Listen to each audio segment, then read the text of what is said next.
Mes chers élèves, bonjour.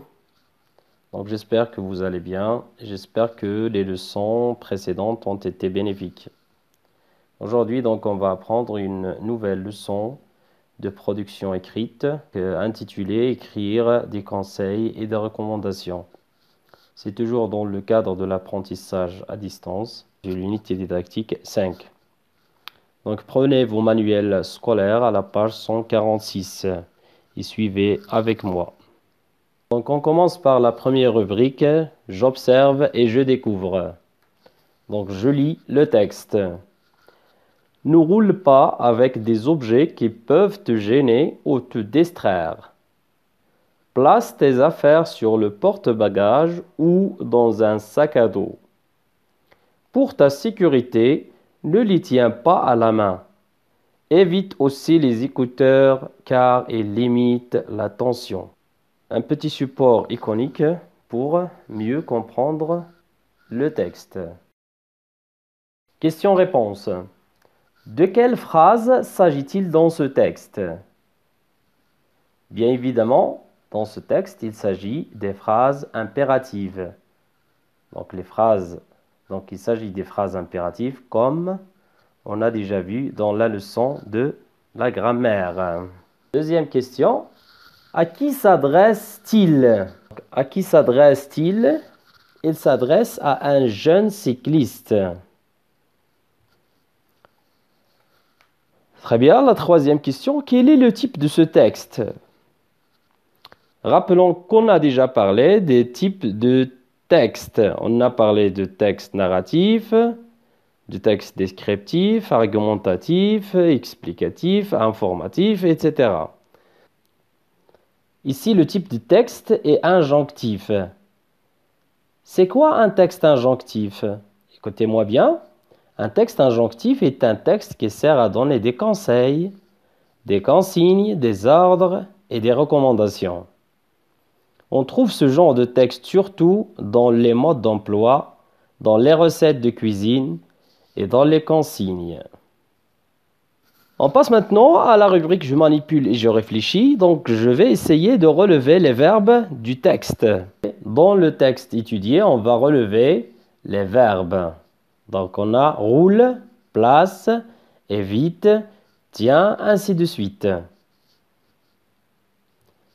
Parfait. Dans la deuxième question, on va faire un petit exercice ensemble. Donc, je lis le texte et je réponds aux questions suivantes. Donc, je vais lire le texte.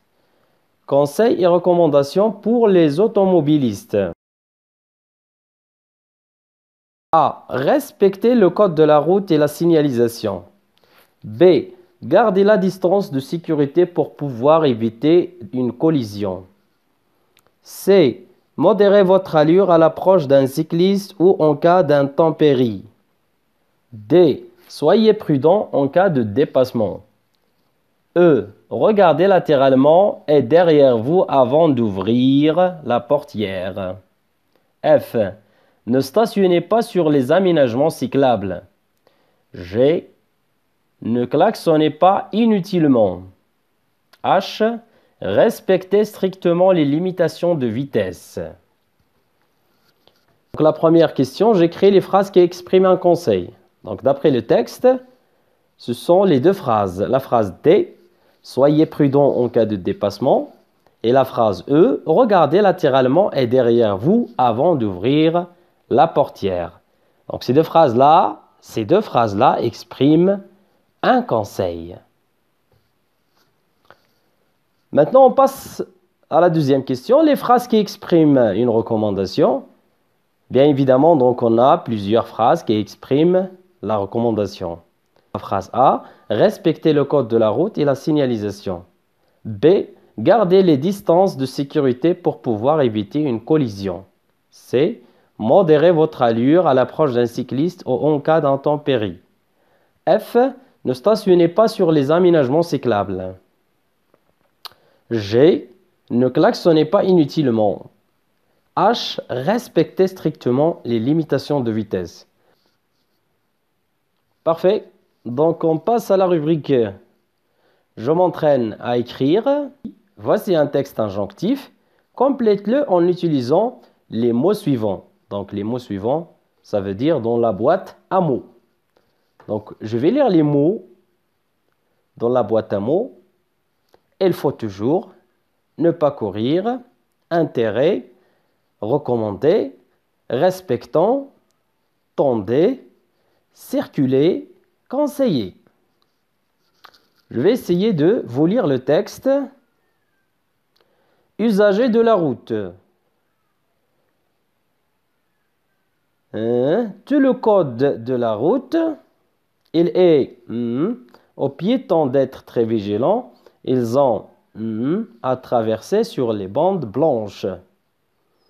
En traversant, permet aux automobilistes de bien les voir. À vélo, porter un casque. Pour circuler en ville, il est de rouler sur une piste cyclable. Si vous voulez changer de direction, le bras pour montrer quel sens vous allez prendre.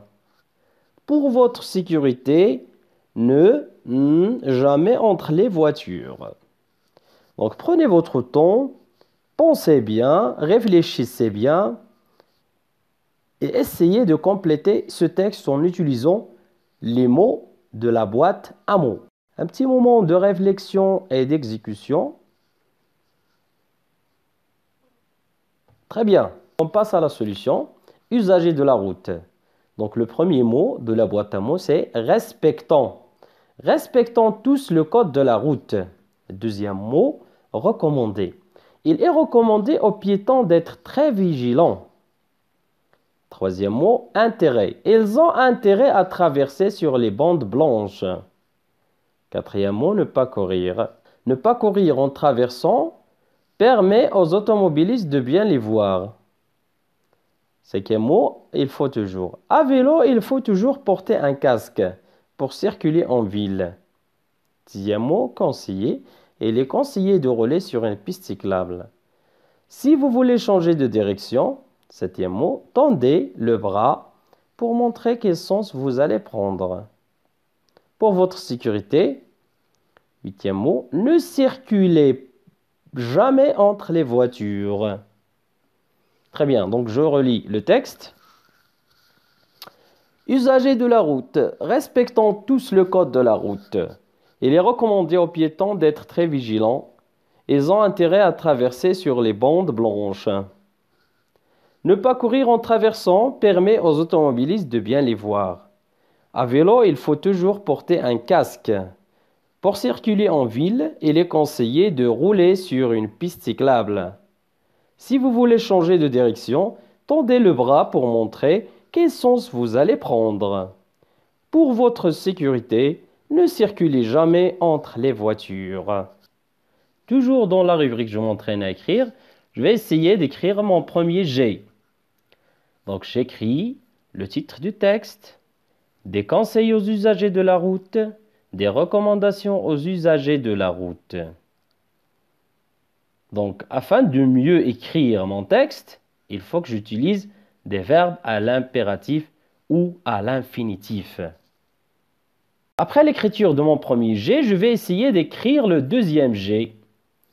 Donc, je lis d'abord mon premier G, je corrige mes erreurs, j'enrichis mon texte et j'écris le deuxième G en tenant compte de la grille suivante.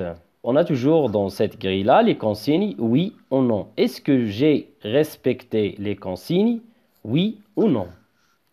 J'ai écrit des conseils et des recommandations dans mon deuxième G. Est-ce que c'est oui ou non? J'ai utilisé des verbes à l'impératif et à l'infinitif. Oui ou non. Est-ce que j'ai utilisé des expressions pour conseiller et recommander? Oui ou non. Est-ce que j'ai écrit des phrases correctes? Ça veut dire sans faute, oui ou non. Est-ce que mon écriture est lisible et sans rature? Oui ou non. Est-ce que j'ai respecté la ponctuation? En tenant compte de cette grille, je vais écrire mon deuxième G. Parfait. Pour conclure cette leçon, je vous souhaite bon courage et merci pour votre attention. À une prochaine leçon. Au revoir.